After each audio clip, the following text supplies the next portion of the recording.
ਜਿਹੜੀ family planning ਹੈ ਕਿੰਨੀ ਕੁ ਜ਼ਰੂਰੀ ਹੈ ਔਰ ਕਿਸ ਤਰੀਕੇ ਨਾਲ ਇਹਦੀ ਫੈਮਿਲੀ ਪਲੈਨਿੰਗ ਹੈ ਜਿਹੜੀ ਉਹ ਹੋਣੀ ਚਾਹੀਦੀ ਹੈ ਜਾਂ ਨਹੀਂ ਹੋਣੀ ਚਾਹੀਦੀ, ਜੇ ਹੋਣੀ ਚਾਹੀਦੀ ਹੈ ਤਾਂ ਕਿਸ ਤਰ੍ਹਾਂ ਹੋਣੀ ਚਾਹੀਦੀ ਹੈ। ਲੇਕਿਨ ਆਮ ਤੌਰ ਤੇ ਜਿਹੜੀ ਨਵੇਂ ਜੋੜਿਆਂ ਦੀ ਗੱਲ ਆ ਜਾਂਦੀ ਹੈ ਨਾ ਵੀ ਵਿਆਹ ਤੋਂ ਬਾਅਦ ਅਸੀਂ ਇੰਜੋਏ ਕਰਨਾ ਹੈਗਾ।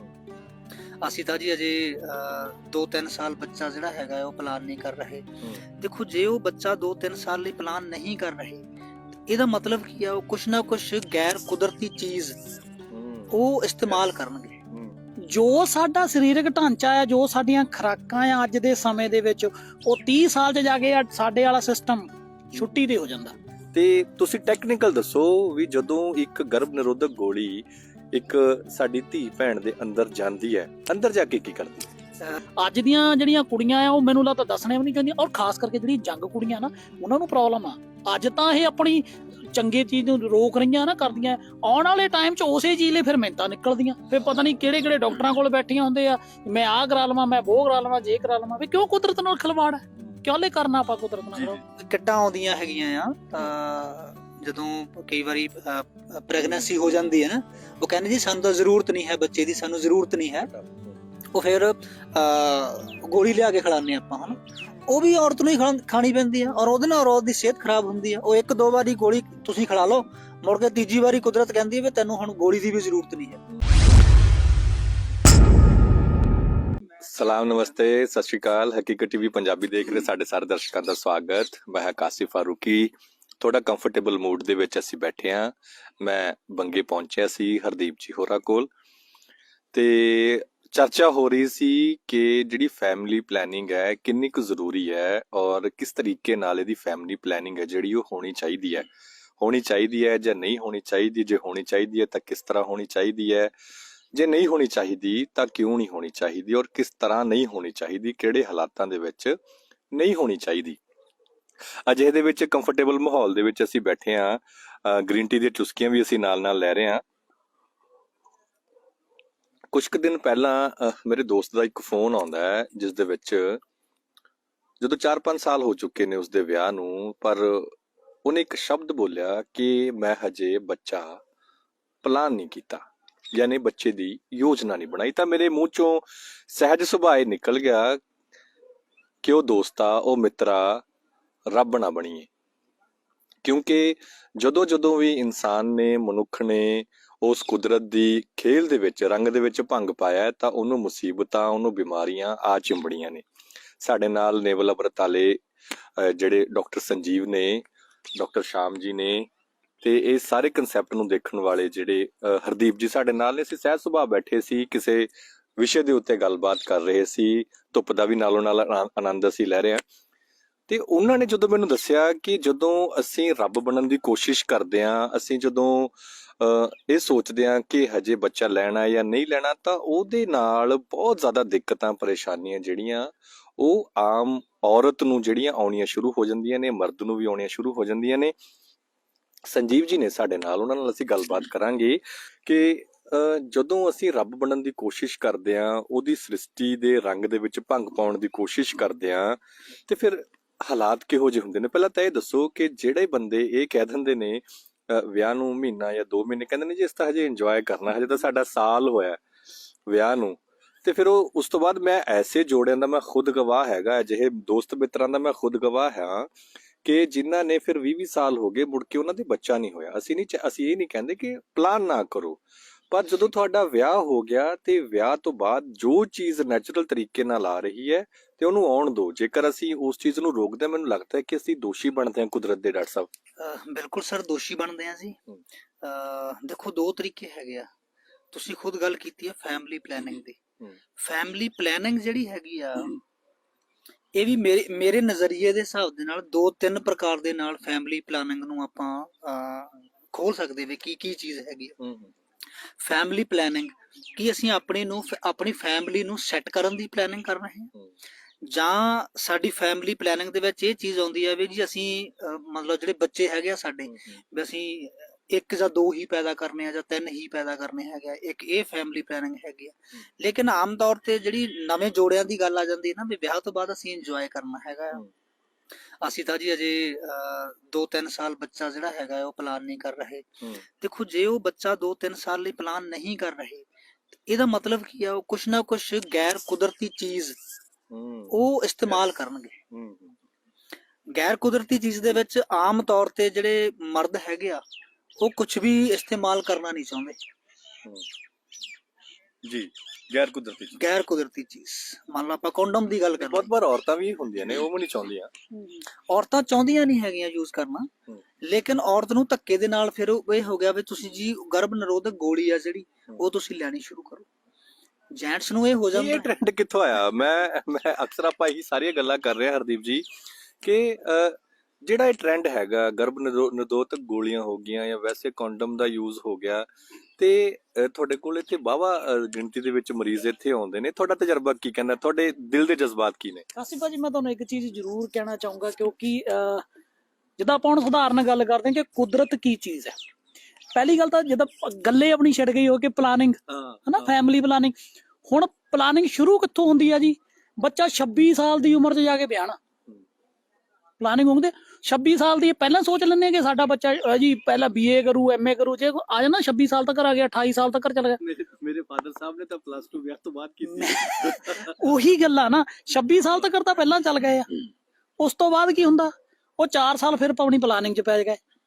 ਕਿੰਨੇ ਹੋ ਗਏ? 30 ਸਾਲ ਹੋ ਗਏ। ਜੋ ਸਾਡਾ ਸਰੀਰਕ ਢਾਂਚਾ ਆ, ਜੋ ਸਾਡੀਆਂ ਖੁਰਾਕਾਂ ਆ ਅੱਜ ਦੇ ਸਮੇਂ ਦੇ ਵਿੱਚ, ਉਹ 30 ਸਾਲ 'ਚ ਜਾ ਕੇ ਸਾਡੇ ਵਾਲਾ ਸਿਸਟਮ ਛੁੱਟੀ ਤੇ ਹੋ ਜਾਂਦਾ। ਡਾਕਟਰ ਵਾਲੀ ਵੀ ਸਾਡੇ ਨਾਲ ਆ ਗਿਆ, ਨਾਲ ਦੀ ਨਾਲ ਸਾਡੀ ਟੀਮ ਸਾਰੀ ਦੀ ਸਾਰੀ ਆ ਰਹੀ ਆ। ਤੇ ਸੋ ਪਲਾਨਿੰਗ ਕੀ ਹੁੰਦੀ ਆ? 30 ਸਾਲ ਤੱਕ ਚੱਲ ਜਾਂਦੇ ਆ। 30 ਸਾਲ 'ਚ ਜਾ ਕੇ ਜਿਹੜੀਆਂ ਅਸੀਂ ਟੈਬਲੇਟਾਂ ਖਾਧੀਆਂ ਹੋਈਆਂ ਆ, ਖਾਸ ਕਰਕੇ ਜਿੱਦਾਂ ਸੰਜੀਵ ਭਾਈ ਨੇ ਗੱਲ ਕਿ ਲੇਡੀਜ਼ ਨੂੰ ਹੀ ਦਿੱਤੀਆਂ ਜਾਂਦੀਆਂ ਜ਼ਿਆਦਾਤਰ, ਉਹ ਬੱਚੇਦਾਨੀ ਵੀਕ ਹੋਣੀ ਸ਼ੁਰੂ ਹੋ ਗਈ। ਜਿਹੜੀ ਅਸੀਂ ਪਲਾਨਿੰਗ ਕਰ ਰਹੇ ਸੀ ਕਿ ਅਸੀਂ ਬੱਚਿਆਂ ਲਈ ਇਹ ਕਰਨਾ, ਫਿਰ ਅਸੀਂ ਪਲਾਨਿੰਗ ਕਰਨ ਲੱਗ ਪਏਗੇ ਬੱਚਾ ਕਿੱਦਾਂ ਹੋਵੇ। ਫਿਰ ਅਸੀਂ ਡਾਕਟਰਾਂ ਕੋਲ, ਸਾਡੇ ਕੋਲ ਲਾਈਨ ਲੱਗਦੀ ਹੈ ਇਸ ਚੀਜ਼ ਦੀ ਕਿ ਸਾਡੀ ਆਹ ਪ੍ਰੋਬਲਮ ਆ। ਭਾਜੀ ਪ੍ਰੋਬਲਮਾਂ ਤਾਂ ਆਪੇ ਸਹਿੜੀ ਜਾ ਰਹੇ ਆ। ਕੁਦਰਤ ਨੇ ਜੋ ਦਿੱਤਾ, ਮੰਨ ਲਓ ਤੁਹਾਡੀ 22, 24, 25 ਸਾਲ ਦੀ ਉਮਰ 'ਚ ਮੈਰਿਜ ਹੋ ਗਈ, ਕਦੇ ਨਾ ਕਹੋ ਕਿ ਮੈਂ 5 ਸਾਲ ਵੇਟ ਕਰਨੀ ਆ। ਜੇ ਉਹ 5 ਸਾਲ ਨਾ ਆਏ ਫਿਰ ਮਤਲਬ ਪਹਿਲੇ ਬੱਚੇ ਵਾਸਤੇ ਡਿਲੇ ਨਾ ਕਦੇ ਨਾ ਕਰੋ। ਮੈਂ ਇਸ ਹੱਕ 'ਚ ਨਹੀਂ ਹੈਗਾ। ਜਿਹੜਾ ਪਹਿਲੇ ਬੱਚੇ ਲਈ ਡਿਲੇ ਕਰਦਾ ਨਾ, ਤਾਂ 100% ਹੈ ਕਿ ਉਹਦੇ ਕੋਲ ਦੂਜਾ ਬੱਚਾ ਆਉਂਦਾ ਹੀ ਨਹੀਂ।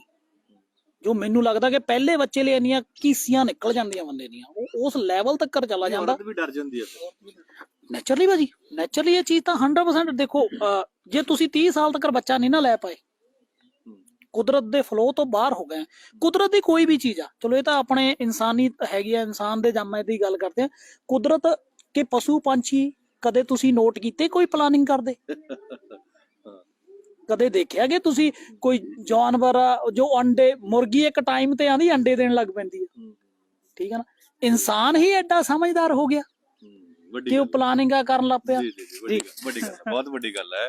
ਤੇ ਫਿਰ ਡਾਕਟਰ ਸਾਹਿਬ ਸਾਨੂੰ ਦੱਸੋਗੇ ਕਿ ਜਿਹੜੀਆਂ ਕੁੜੀਆਂ ਚਿੜੀਆਂ ਸਾਡੀਆਂ ਭੈਣਾਂ ਹਨਾ, ਘਰਾਂ ਦੇ ਵਿੱਚ ਪਲਾਨਿੰਗ ਨੂੰ ਲੈ ਕੇ ਬੜੀਆਂ ਸੈਂਸਿਟਿਵ ਨੇ, ਔਰਤਾਂ ਵੀ ਮਰਦ ਵੀ, ਤੇ ਉਹ ਉਸ ਪਲਾਨਿੰਗ ਦੇ ਤਹਿਤ ਫਿਰ ਜਿਹੜੀਆਂ ਗਰਭ ਨਿਰੋਧਕ ਗੋਲੀਆਂ ਨੇ ਉਹਨੂੰ ਆਪਣੀ ਜ਼ਿੰਦਗੀ ਦਾ ਹਿੱਸਾ ਬਣਾ ਲੈਂਦੀਆਂ ਨੇ। ਕੀ ਹੁੰਦਾ ਅੰਦਰ? ਮੈਂ ਤਾਂ ਬਹੁਤ ਵਿਰੋਧ ਕਰਦਾ ਜਦੋਂ ਮੈਨੂੰ ਪਤਾ ਲੱਗਦਾ ਹੈ ਆਪਣੀ ਮਾਂ ਦੇ ਜ਼ਰੀਏ ਜਾਂ ਜਿਸ ਨਾਲ ਮੈਂ ਕੰਫਰਟੇਬਲ ਹੈਗਾ ਆਪਣੀ ਵਾਈਫ ਦੇ ਜ਼ਰੀਏ ਉਹਦੇ ਤੱਕ ਸੁਨੇਹਾ ਪਹੁੰਚਦਾ ਕਰ ਦਿੰਦਾ ਵੀ ਇਹ ਚੀਜ਼ ਬੜੀ ਮਾੜੀ ਹੈ। ਤੇ ਤੁਸੀਂ ਟੈਕਨੀਕਲ ਦੱਸੋ ਵੀ ਜਦੋਂ ਇੱਕ ਗਰਭ ਨਿਰੋਧਕ ਗੋਲੀ ਇੱਕ ਸਾਡੀ ਧੀ ਭੈਣ ਦੇ ਅੰਦਰ ਜਾਂਦੀ ਹੈ, ਅੰਦਰ ਜਾ ਕੇ ਕੀ ਕਰਦੀ ਹੈ? ਦੇਖੋ ਸਰ, ਇਹੀ ਨਹੀਂ ਕੱਲੀ ਗਰਭ ਨਿਰੋਧਕ ਗੋਲੀਆਂ ਤਾਂ ਇਹ ਹੋ ਜਾਂਦੀਆਂ ਨਾ ਵੀ ਲਗਾਤਾਰ ਉਹ ਮਤਲਬ 21 ਗੋਲੀਆਂ ਹੈਗੀਆਂ, ਉੱਤੇ ਦਿਨ ਵੀ ਲਿਖੇ ਹੁੰਦੇ ਆ, ਤਰੀਕਾਂ ਦੇ ਹਿਸਾਬ ਨਾਲ ਉਹ ਗੋਲੀਆਂ ਖਾਣੀਆਂ ਹੁੰਦੀਆਂ। ਪਹਿਲੀ ਗੱਲ ਤਾਂ ਆਪਾਂ ਕੋਈ ਵੀ ਗੋਲੀ ਜਿਹੜੀ ਖਾਂਦੇ ਆ ਕੰਟੀਨਿਊ, ਉਹਦਾ ਕੋਈ ਨਾ ਕੋਈ ਸਾਈਡ ਇਫੈਕਟ ਹੈ। ਜਿਹੜੀ ਇਹ ਗੋਲੀ ਗਰਭ ਨਿਰੋਧਕ ਗੋਲੀ ਆਪਾਂ ਖਾਣੀ ਹੈਗੀ ਆ, ਇਹਨੇ ਮੰਨ ਲਓ ਜਦੋਂ ਸੰਭੋਗ ਦੀ ਕਿਰਿਆ ਹੁੰਦੀ ਹੈਗੀ ਆ, ਉਹ ਜੋ ਕੁਦਰਤੀ ਇੱਕ ਪ੍ਰੋਸੈਸ ਹੈ, ਉਸ ਪ੍ਰੋਸੈਸ ਦੇ ਵਿੱਚ ਰੁਕਾਵਟ ਪੈਦਾ ਕਰਨੀ ਇਸ ਗਰਭ ਨਿਰੋਧਕ ਗੋਲੀ ਨੇ। ਔਰ ਜਿਹੜਾ ਇੱਕ ਫਲੋ ਹੈਗਾ ਆ, ਆਪਾਂ ਜਦੋਂ ਉਹ ਚੀਜ਼ ਸੰਪੂਰਨ ਹੀ ਨਹੀਂ ਹੋਣ ਦੇਣੀ, ਅਸੀਂ ਐਗਜ਼ ਨੂੰ ਰੋਕ ਰਹੇ ਹਾਂ, ਅਸੀਂ ਵੀਰਜ ਨੂੰ ਰੋਕ ਰਹੇ ਹਾਂ, ਤੇ ਅੱਜ ਅਸੀਂ ਖੁਦ ਰੋਕ ਰਹੇ ਹਾਂ, ਕੱਲ ਨੂੰ ਕੁਦਰਤ ਨੇ ਰੋਕ ਦੇਣਾ। ਠੀਕ ਹੈ ਜੀ। ਫਿਰ ਇਹਦੇ ਨਾਲ ਨਾਲ ਕੁਝ ਹੋਰ ਹੈਗੀਆਂ ਜਿੱਦਾਂ ਅਨਵਾਂਟਡ 72 ਇਦਾਂ ਦੀਆਂ ਗੋਲੀਆਂ ਜਿਹੜੀਆਂ ਹੈਗੀਆਂ ਉਹ ਆ ਰਹੀਆਂ ਹੈਗੀਆਂ ਵੀ ਤੁਸੀਂ ਆਪਣੇ ਸਾਥੀ ਦੇ ਕੋਲ ਗਏ ਹੈਗੇ ਆ, ਮੁੜ ਕੇ ਉਹ 72 ਘੰਟੇ ਦੇ ਅੰਦਰ ਅੰਦਰ ਤੁਸੀਂ ਉਹ ਗੋਲੀ ਖਾ ਲਓ। ਇਹ ਕੌਣ ਸਮਝਾਊਗਾ? ਮੈਂ ਤੁਹਾਡੇ ਨਾਲ ਇਹ ਗੱਲ ਕਰਦਾ ਕਿ ਇਹ ਚੀਜ਼ ਲੋਕਾਂ ਨੂੰ ਕੌਣ ਸਮਝਾਵੇ ਕਿ ਕਾਸਿਫ ਭਾਜੀ ਦੇਖੋ, ਅਸੀਂ ਦੱਸ ਸਕਦੇ, ਸਮਝਾ ਤੁਸੀਂ ਸਕਦੇ ਆ। ਸੋਸ਼ਲ ਮੀਡੀਆ ਜੋ ਅੱਜ ਲੋਕਾਂ ਨੂੰ ਬਹੁਤ ਨੇੜੇ ਕਰਕੇ ਦੇਖਦਾ, ਹੁਣ ਦੇਖੋ ਜਿੰਨੇ ਦੋਸਤ ਤੁਹਾਡੀ ਵੀਡੀਓ ਦੇਖਦੇ ਹੋਣਗੇ ਉਹ ਜੇ ਸ਼ੇਅਰ ਕਰਦੇ ਆ ਤਾਂ ਸਮਝਾ ਰਹੇ ਆ ਦੂਜੇ ਨੂੰ, ਜੇ ਉਹ ਸ਼ੇਅਰ ਕਰ ਰਹੇ ਆ ਆਪਣਾ ਫਰਜ਼ ਅਦਾ ਕਰ ਰਹੇ ਨਾ ਕੁਦਰਤ ਦੇ ਵਿੱਚ। ਜਿਹੜੇ ਬੰਦੇ ਹੁਣ ਸਾਡੀ ਏਜ ਆ, ਮੰਨ ਲਓ ਸਾਡੀ ਏਜ ਦੇ ਵਿੱਚ ਕਿਤੇ ਨਾ ਕਿਤੇ ਉਹ ਅਸੀਂ ਬੱਚੇ ਲੈ ਚੁੱਕੇ ਆ, ਮੇਰੇ ਕੋਲ 3 ਬੱਚੇ ਆ, ਠੀਕ ਹੈ ਨਾ, ਕਿਉਂਕਿ ਅਸੀਂ ਤਾਂ ਉਸ ਫਲੋ 'ਚ ਚੱਲ ਗਏ ਆ। ਹੁਣ ਮੋਰਲੇ ਬੰਦੇ ਉਸੇ ਚੀਜ਼ 'ਚ ਫਸੇ ਆ। ਜਿਹਦਾ ਤੁਹਾਡਾ ਸਵਾਲ ਹੈ ਕਿ ਇਹਨੂੰ ਕੌਣ ਸਮਝਾਊਗਾ, ਕੌਣ ਤੁਕ, ਇਹ ਕੱਲਾ ਮੈਂ ਨਹੀਂ ਸਮਝਾਦਾ, ਕੱਲਾ ਤੁਸੀਂ ਨਹੀਂ ਸਮਝਾ ਸਕਦੇ। ਜਿੱਦਾਂ ਤੁਸੀਂ ਸਵਾਲ ਚੱਕਿਆ, ਅੱਜ ਦਾ ਮੁੱਦਾ ਚੱਕਿਆ, ਮੈਨੂੰ ਲੱਗਦਾ ਕਿ ਹਰ ਇੱਕ ਪੱਤਰਕਾਰ ਨੂੰ ਇਹ ਮੁੱਦਾ ਚੱਕ ਲੈਣਾ ਚਾਹੀਦਾ। ਜੋ ਕੁਦਰਤ ਤੋਂ ਹਟ ਕੇ ਹੋਈ ਜਾ ਰਹੇ, ਮੈਨੂੰ ਲੱਗਦਾ ਇਹ ਜੇ ਸਾਰੇ ਇਹ ਮੁੱਦਾ ਚੱਕ ਲੈਣਗੇ ਤਾਂ 100% ਆ ਜਿਹੜੇ ਦਰਸ਼ਕ ਤੁਹਾਡੇ ਦੇਖ ਰਹੇ, ਜੋ ਸ਼ੇਅਰ ਵੀ ਕਰਦੇ ਆ ਤਾਂ ਵੀ ਸਮਝਾਉਣ ਹਿੱਸਾ ਬਣ ਰਹੇ ਹੋ ਇਸ ਚੀਜ਼ ਦਾ।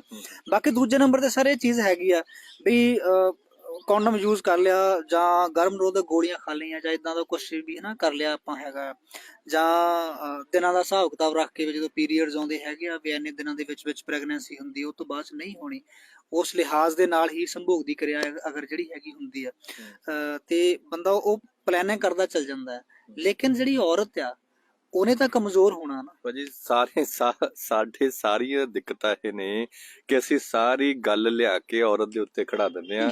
ਉਹਦੇ ਮੈਂ ਤੁਹਾਡੀ ਗੱਲ ਸਮਝ ਗਿਆ, ਲੇਕਿਨ ਫਿਰ ਕਿਤੇ ਨਾ ਕਿਤੇ ਔਰਤਾਂ ਨੂੰ ਤਾਂ ਅਵੇਅਰ ਹੋਣ ਦੀ ਜ਼ਰੂਰਤ ਹੈਗੀ ਹੈ ਕਿ ਜਦੋਂ ਤੁਸੀਂ ਪਲੈਨਿੰਗ ਵਾਲੇ ਪਾਸੇ ਤੁਰਦੇ ਹੋ ਜਾਂ ਪਲੈਨਿੰਗ ਵਾਲੇ ਪਾਸੇ ਜਾਂਦੇ ਹੋ ਤਾਂ ਤੁਸੀਂ ਆਪਣੇ ਸਾਥੀ ਨੂੰ ਮੋਟੀਵੇਟ ਕਰੋ ਕਿ ਜੋ ਮੈਂ ਬਹੁਤ ਸਾਰੀਆਂ ਔਰਤਾਂ ਨੂੰ ਅਜਿਹੀਆਂ ਨੂੰ ਜਾਣਦਾ ਡਾਕਟਰ ਸਾਹਿਬ ਕਿ ਜਿਨ੍ਹਾਂ ਨੇ ਹੁਣ ਤੱਕ ਵਿਰੋਧ ਕੀਤਾ ਕਿ ਹਾਂ ਜੋ ਕੁਦਰਤੀ ਫਲੋ ਚ ਆਇਆ ਹੈ ਤੇ ਉਹਨੂੰ ਆਉਣ ਦਿਓ ਨਾ, ਜ਼ਿੰਦਗੀ ਸਾਡੇ ਹੱਥ ਹੈ। ਸਾਡੀਆਂ ਮਾਵਾਂ, ਸਾਡੀਆਂ ਦਾਦੀਆਂ, ਜੇ ਸਾਡੀ ਵਾਈਫ ਨੇ ਮਤਲਬ ਲੱਗਦਾ ਕਿ ਪ੍ਰੈਗਨੈਂਸੀ ਹੋ ਗਈ ਆ, ਉਹਨਾਂ ਨੂੰ ਪਤਾ ਆ ਪ੍ਰੈਗਨੈਂਸੀ ਹੋਈ ਆ, ਉਹ ਨਾਲੇ ਛਿੱਤਰ ਚੱਕ ਲੈਂਦੀਆਂ ਕਿ ਕਿਤੇ ਦੇਖੀ ਕੁਝ ਖਾ ਨਾ ਲਈ, ਕੁਝ ਇਹ ਨਾ ਕਰ, ਕਿਉਂਕਿ ਉਹ ਕੁਦਰਤ ਨੂੰ ਛੇੜਨੀ।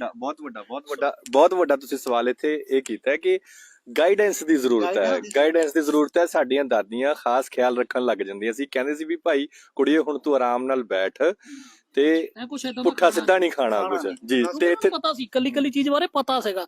ਅੱਜ ਦੀਆਂ ਜਿਹੜੀਆਂ ਕੁੜੀਆਂ ਆ ਉਹ ਮੈਨੂੰ ਲੱਗਦਾ ਦੱਸਣੇ ਵੀ ਨਹੀਂ ਚਾਹੁੰਦੀਆਂ, ਔਰ ਖਾਸ ਕਰਕੇ ਜਿਹੜੀ ਜੰਗ ਕੁੜੀਆਂ ਨਾ ਉਹਨਾਂ ਨੂੰ ਪ੍ਰੋਬਲਮ ਆ।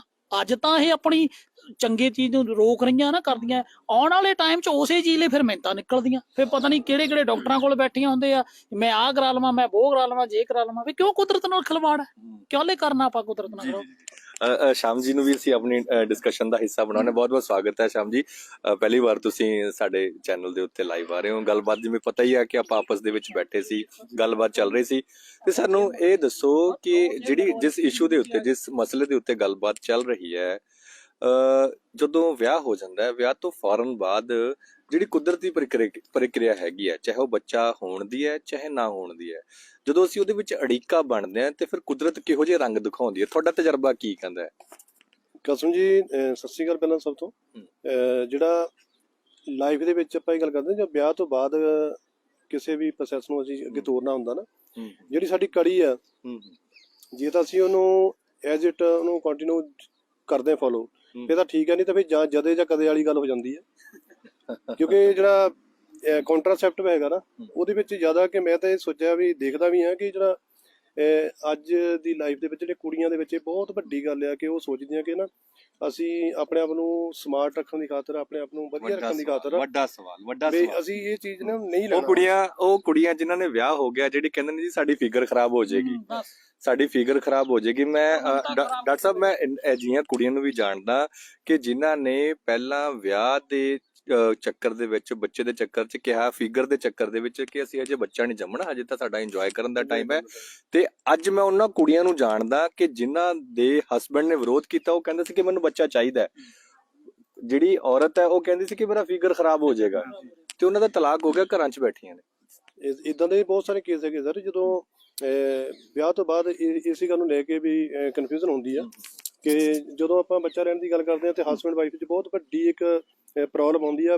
ਹਸਬੈਂਡ ਕਹਿੰਦਾ ਹੁੰਦਾ ਕਿ ਮੈਨੂੰ ਬੱਚਾ ਚਾਹੀਦਾ, ਤੇ ਲੜਕੀ ਦੀ ਇਹ ਸੋਚਦੀ ਮੈਂ 2-3 ਸਾਲੇ ਕੁਝ ਨਹੀਂ ਕਰਨਾ, ਤੇ ਜਿਹੜੇ ਉਹਦੇ ਪੇਰੈਂਟਸ ਹੁੰਦੇ ਆ ਨਾ ਲੜਕੇ ਵੱਲੋਂ, ਚਲੋ ਇਹ ਤਾਂ ਗੱਲ ਠੀਕ ਹੈ, ਲੇਕਿਨ ਇਹ ਚੀਜ਼ ਆਈ ਕਿੱਥੋਂ ਡਾਕਟਰ ਸਾਹਿਬ?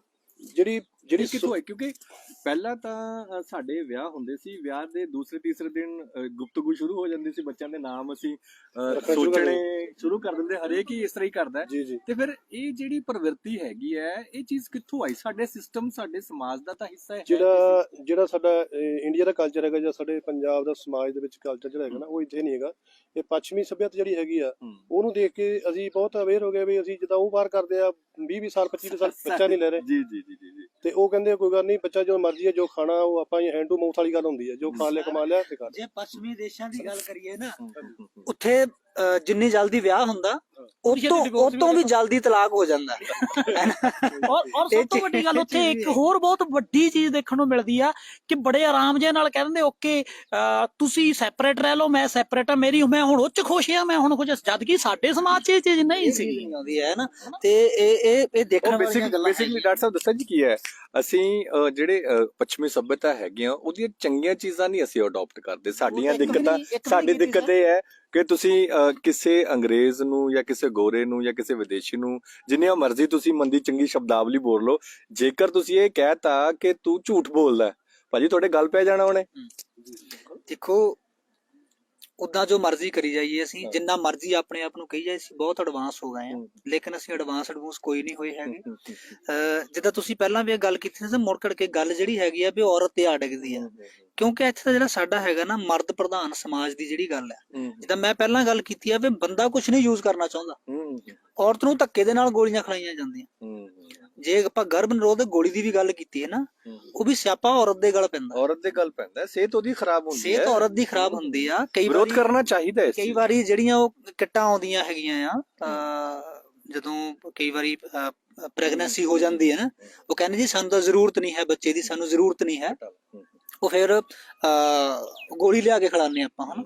ਉਹ ਵੀ ਔਰਤ ਨੂੰ ਹੀ ਖਾਣੀ ਪੈਂਦੀ ਆ, ਔਰ ਉਹਦੇ ਨਾਲ ਔਰਤ ਦੀ ਸਿਹਤ ਖਰਾਬ ਹੁੰਦੀ ਆ। ਉਹ 1-2 ਵਾਰੀ ਗੋਲੀ ਤੁਸੀਂ ਖਿਲਾ ਲਓ, ਮੁੜ ਕੇ ਤੀਜੀ ਵਾਰੀ ਕੁਦਰਤ ਕਹਿੰਦੀ ਹੈ ਵੀ ਤੈਨੂੰ ਹੁਣ ਗੋਲੀ ਦੀ ਵੀ ਜ਼ਰੂਰਤ ਨਹੀਂ ਹੈ, ਵੀ ਤੇਰੀ ਉੱਥੇ ਤੱਕ ਮੈਂ ਨੌਬਤ ਹੀ ਨਹੀਂ ਜਾਣ ਦੇਣੀ, ਕਿਉਂਕਿ ਅਸੀਂ ਖਿਲਵਾੜ ਕਰ ਰਹੇ ਹਾਂ ਨਾ ਕੁਦਰਤ ਦੇ ਨਾਲ। ਜਦੋਂ ਖਿਲਵਾੜ ਕਰਦੇ ਹਾਂ ਅਸੀਂ ਡਾਕਟਰ ਸੂਰਜ ਬਾਲੀ ਨੂੰ ਵੀ ਅਸੀਂ ਆਪਣੀ ਡਿਸਕਸ਼ਨ ਦਾ ਹਿੱਸਾ ਬਣਾਉਣੇ ਆ। ਸਾਰੇ ਡਾਕਟਰਾਂ ਦੀ ਟੀਮ ਇੱਥੇ ਬੈਠੀ ਨੇ, ਪਰਮਜੀਤ ਜੀ ਵੀ ਬੈਠੇ ਨੇ ਇੱਥੇ, ਸਾਰਿਆਂ ਨਾਲ ਅਸੀਂ ਬੈਠੇ। ਇਹ ਮੁੱਦਾ ਚੱਲ ਰਿਹਾ ਸੀ ਕਿ ਅੱਜ ਕੱਲ੍ਹ ਜਿਹੜੇ ਪਲੈਨਿੰਗ ਦੇ ਉਹ ਫਾਇਦੇ, ਐਡਵਾਂਟੇਜ ਔਰ ਡਿਸਐਡਵਾਂਟੇਜਸ ਕੀ ਨੇ। ਡਾਕਟਰ ਸਾਹਿਬ ਬਹੁਤ ਸਵਾਗਤ ਹੈ ਸਾਡੀ ਡਿਸਕਸ਼ਨ ਦਾ। ਅਸੀਂ ਹੈਲਥ ਲਈ ਇੱਕ ਡਿਸਕਸ਼ਨ ਕਰ ਰਹੇ ਹਾਂ ਤਾਂ ਕਿ ਜਿਹੜੇ ਉਹ ਨੌਜਵਾਨ ਦੱਸ ਦਿੰਦੇ, ਅਸੀਂ ਕਿਸ ਵਿਸ਼ੇ ਦੇ ਉੱਤੇ ਗੱਲਬਾਤ ਕਰ ਰਹੇ ਹਾਂ ਕਿ ਜਿਹੜੇ ਨੌਜਵਾਨ ਮੁੰਡੇ ਕੁੜੀਆਂ ਦਾ ਵਿਆਹ ਹੋ ਜਾਂਦਾ ਹੈ ਤੇ ਉਹ ਸੋਚਣ ਲੱਗ ਜਾਂਦੇ ਨੇ ਕਿ ਹਜੇ ਤਾਂ ਸਾਡਾ ਇੰਜੋਏ ਕਰਨ ਦਾ ਟਾਈਮ ਹੈ, ਅਸੀਂ ਅਜੇ ਬੱਚਾ ਨਹੀਂ ਪਲਾਨ ਕਰਦੇ। ਤੁਹਾਡੇ ਤਜਰਬੇ ਦੇ ਵਿੱਚ ਤੁਸੀਂ ਇੱਥੇ ਹਜ਼ਾਰਾਂ ਮਰੀਜ਼ ਦੇਖਦੇ ਹੋ, ਆਪਣੀ ਨਜ਼ਰ ਦੇ ਵਿੱਚੋਂ ਲੰਘਾ ਚੁੱਕੇ ਹੋ, ਤੇ ਕਿੱਥੇ ਕੀ ਨੁਕਸਾਨ ਇਹਦਾ ਲੱਗਦਾ ਹੈ ਕਿ ਜਦੋਂ ਇਦਾਂ ਦੀ ਚੀਜ਼ ਆਉਂਦੀ ਹੈ? ਹਾਂਜੀ ਸਰ, ਸਭ ਤੋਂ ਪਹਿਲਾਂ ਤਾਂ ਇਹ ਗੱਲ ਆ, ਦੇਖੋ ਇਹ ਇੱਕ ਨੈਚੁਰਲ ਪ੍ਰੋਸੈਸ ਆ, ਹਨਾ। ਹੁਣ ਜਦੋਂ ਸਮਝ ਲਓ ਮੈਰਿਜ ਹੋ ਗਈ, ਤੇ ਜੋ ਅੱਜ ਦੇ ਟਾਈਮ ਦੇ ਵਿੱਚ ਚੱਲ ਰਿਹਾ ਵੀ ਹਰੇਕ ਹਸਬੈਂਡ ਵਾਈਫ ਇਹ ਕਹਿੰਦੇ ਆ ਵੀ ਹਜੇ ਅਸੀਂ 2-3 ਸਾਲ ਕੁਛ ਨਹੀਂ ਸੋਚਣਾ ਏਦਾਂ ਦਾ, ਜਾਂ ਬੇਬੀ ਪਲਾਨ ਨਹੀਂ ਕਰਨਾ, ਹਨਾ। ਉਹਦੇ 'ਚ ਕੀ ਆ, ਜੇ ਬਾਈ ਚਾਂਸ ਕਨਸੀਵ ਹੋ ਵੀ ਜਾਂਦਾ ਆ, ਫੇਰ ਵੀ ਉਹ ਸੋਚ ਲੈਂਦੇ ਆ ਵੀ ਨਹੀਂ ਅਸੀਂ ਰੱਖਣਾ ਨਹੀਂ ਹਜੇ, ਇੱਥੇ ਤੱਕ ਵੀ ਉਹ ਸੋਚ ਲੈਂਦੇ ਆ, ਹਨਾ। ਇੱਕ ਤਾਂ ਹੋ ਗਿਆ ਪਹਿਲਾਂ ਸੋਚ ਲਿਆ ਵੀ ਅਸੀਂ ਹਜੇ ਕਰਨਾ ਨਹੀਂ ਪਲਾਨ, ਹਨਾ। ਜੇ ਬਾਈ ਚਾਂਸ ਹੋ ਵੀ ਜਾਂਦਾ ਕਨਸੀਵ, ਫੇਰ ਵੀ ਉਹ ਕਹਿੰਦੇ ਵੀ ਅਸੀਂ ਹਜੇ ਸਾਨੂੰ ਲੋੜ ਨਹੀਂ ਹੈ, ਹਜੇ ਅਸੀਂ 2-3 ਸਾਲ ਵੇਟ ਕਰਨੀ ਆ, ਹਨਾ। ਫੇਰ ਉਸ ਤੋਂ ਬਾਅਦ ਕੀ ਆ, ਉਹ ਆ ਜਾਂਦੇ ਆ ਕਿੱਟਾਂ ਦੀ ਆ ਜਾਂ ਹੋਰ ਕਈ ਤਰ੍ਹਾਂ ਦੀਆਂ ਟੈਬਲੇਟਸ ਆਉਂਦੀਆਂ, ਹਨਾ, ਉਹ ਯੂਜ਼ ਕਰਨੀਆਂ ਸ਼ੁਰੂ ਕਰ ਦਿੰਦੇ ਆ। ਦੱਸੋ ਬਾਲੀ ਜੀ। ਮੈਂ ਉਹੀ ਤੁਹਾਨੂੰ ਦੱਸ ਰਿਹਾ, ਉਹ ਯੂਜ਼ ਕਰਨੀ ਸ਼ੁਰੂ ਕਰਤੀ, ਲੇਡੀਜ਼ ਨੂੰ ਖਿਲਾਤੀ ਲਿਆ ਕੇ। ਉਹਦਾ ਸਭ ਤੋਂ ਪਹਿਲਾਂ ਕੀ ਆ, ਉਹਨੇ ਲੇਡੀਜ਼ ਦੇ ਹਾਰਮੋਨ ਲੈਵਲ ਬਿਲਕੁਲ ਡਿਸਟਰਬ ਕਰ ਦੇਣਾ, ਠੀਕ ਹੈ। ਹਾਰਮੋਨਸ ਬੋਡੀ ਦੇ ਵਿੱਚ ਹੀ ਆਪਣੇ ਹਾਰਮੋਨਸ ਗਲੈਂਡ ਹੁੰਦੇ ਆ ਜਿਹੜੇ ਹਾਰਮੋਨਸ ਬਣਾਉਂਦੇ ਆ, ਹਨਾ। ਉਹ ਹਾਰਮੋਨਸ ਦੇ ਨਾਲ ਹੀ ਜਿਹੜਾ ਮੈਂਸਟਰੁਅਲ ਸਾਈਕਲ ਪ੍ਰੋਪਰ ਚੱਲਦਾ, ਉਹਦੇ ਨਾਲ ਹੀ ਐਗਸ ਪ੍ਰੋਪਰ ਬਣਦੇ ਆ ਜਾਂ ਟੁੱਟਦੇ ਆ ਜਾਂ ਫਰਟੀਲਾਈਜੇਸ਼ਨ ਹੁੰਦੀ ਆ, ਹਨਾ। ਉਹ ਸਾਰਾ ਹਾਰਮੋਨਸ। ਭਾਸ਼ਾ 'ਚ ਕਿਵੇਂ ਸਮਝਾਓਗੇ ਹਾਰਮੋਨਸ ਦਾ?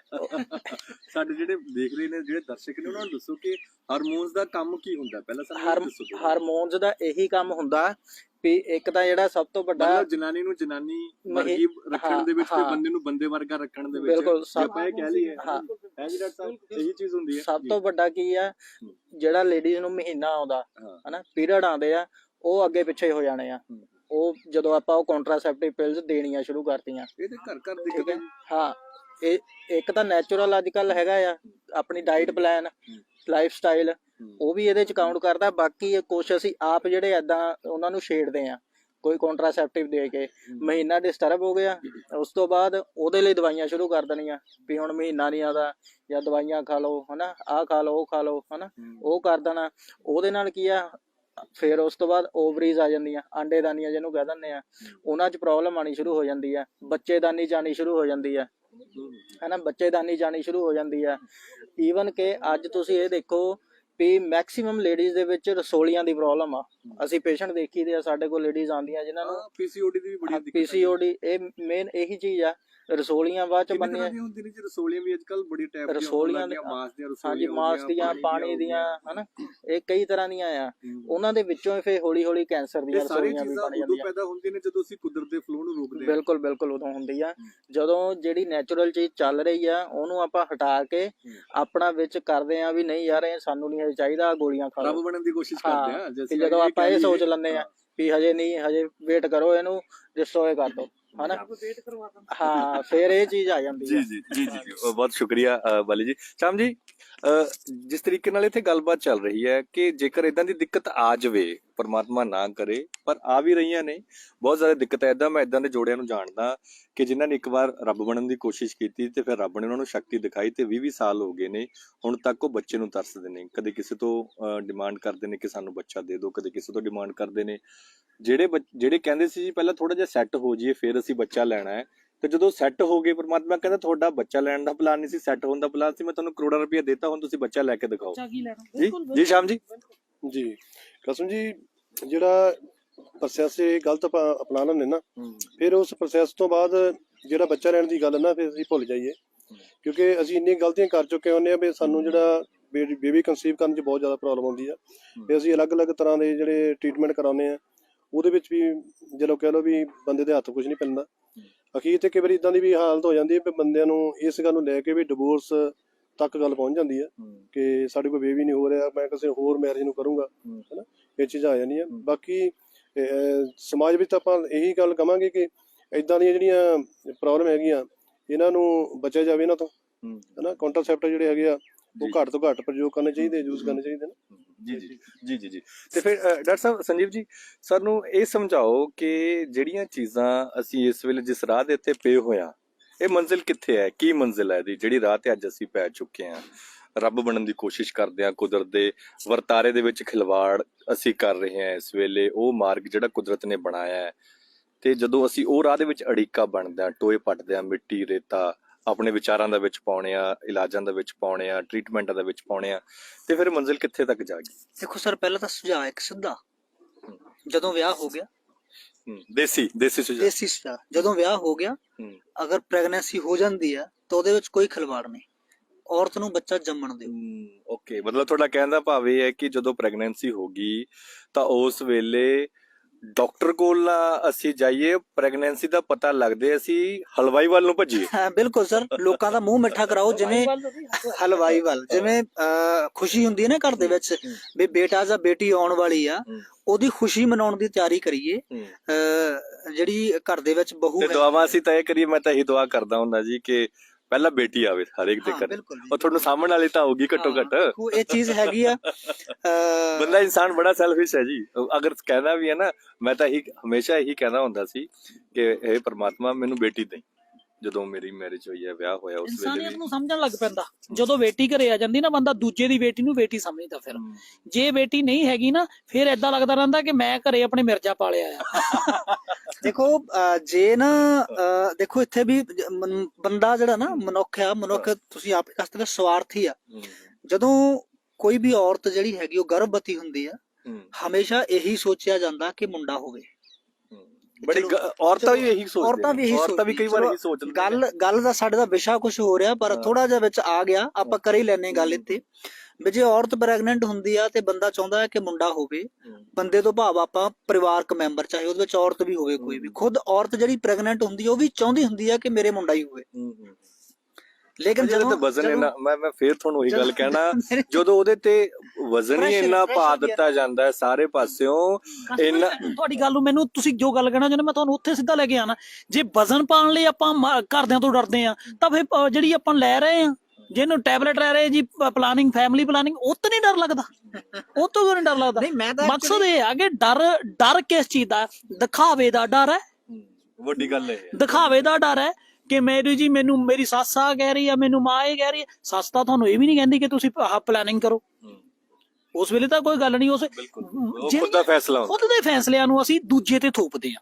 ਮੰਨ ਲਓ ਮੇਰੀ ਗਲਤੀ ਆ ਨਾ, ਮੈਂ ਕਦੇ ਆਪਣੀ ਗਲਤੀ ਆਪਣੇ ਸਿਰ ਨਹੀਂ ਲੈਣੇ। ਮੈਂ ਕਹਣਾ ਕਾਸਿਫ ਬ੍ਰਦਰ ਨੇ ਕੀਤੀ, ਮੇਰੀ ਤਾਂ ਮੇਰੇ ਤਾਂ ਕੋਈ ਮਸਲਾ ਹੀ ਨਹੀਂ ਸੀ, ਮੈਂ ਤਾਂ ਲੈਣ ਦੇਣੀ ਨਹੀਂ। ਪ੍ਰਵਿਰਤੀ ਹੁੰਦੀ ਹੈ ਜੀ ਮਨੁੱਖ ਦੀ, ਬਿਲਕੁਲ ਇਹ ਚੀਜ਼, ਬਿਲਕੁਲ। ਸੋ ਇਸ ਕਰਕੇ ਜਿੰਨੇ ਵੀ ਦਰਸ਼ਕ ਜੁੜੇ ਆ ਉਹਨਾਂ ਨੂੰ ਇਹ ਚੀਜ਼, ਜਿੰਨੇ ਵੀ ਭੈਣ ਭਰਾ ਨਾਲ ਜੁੜੇ ਹੋਏ, ਜੇ ਅੱਜ ਕੁਛ ਚੋਂ ਨਿਕਲ ਕੇ ਆਵੇ ਕੋਈ ਗੱਲਾਂ, ਜਦੋਂ ਆਪਾਂ ਕਰਦੇ ਨੈਚੁਰਲੀ ਕੁਛ ਨਾ ਕੁਛ ਏਦਾਂ ਦੀ ਚੀਜ਼ ਨਿਕਲ ਕੇ ਆ ਜਾਂਦੀ ਹੈ, ਤਾਂ ਜਿਹੜੇ ਨਵੇਂ ਵਿਆਹੇ ਜੋੜੇ ਹੈਗੇ ਆ ਉਹਨਾਂ ਨੂੰ ਨਾਲ ਲੱਗਦਾ ਹੀ ਬੇਬੀ ਲੈ ਲੈਣਾ ਚਾਹੀਦਾ।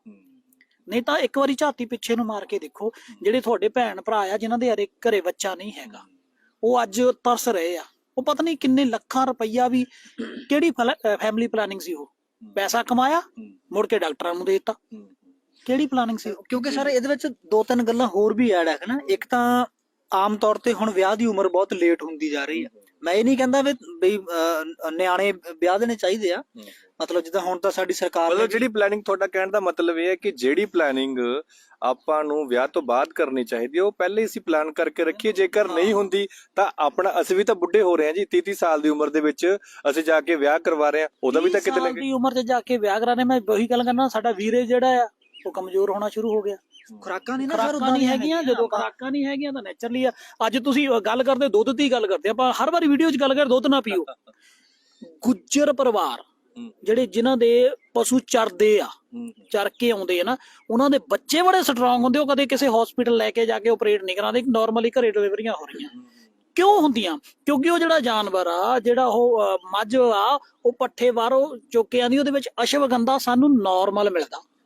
ਜਿਹੜਾ ਉਹ ਅਸ਼ਵਗੰਧਾ ਸੀਗਾ, ਜੇ ਉਹ ਪਸ਼ੂ ਨੇ ਖਾਦਾ ਤਾਂ ਉਹਦਾ ਦੁੱਧ ਕਿਹਨੇ ਪੀਤਾ? ਆਪਾਂ।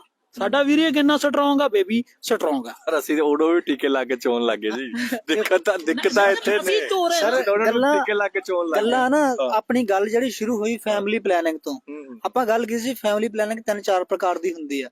ਉਹਦੇ ਵਿੱਚ ਇੱਕ ਤਾਂ ਆਮ ਤੌਰ ਤੇ ਇਦਾਂ ਹੋਣਾ ਸ਼ੁਰੂ ਹੋ ਗਿਆ ਨਾ ਵੀ ਜਦੋਂ ਤੱਕ ਜੀ ਮੁੰਡਾ ਆਪਣੇ ਪੈਰਾਂ ਤੇ ਨਹੀਂ ਖੜ ਜਾਂਦਾ ਉਦੋਂ ਤੱਕ ਵਿਆਹਣਾ ਨਹੀਂ।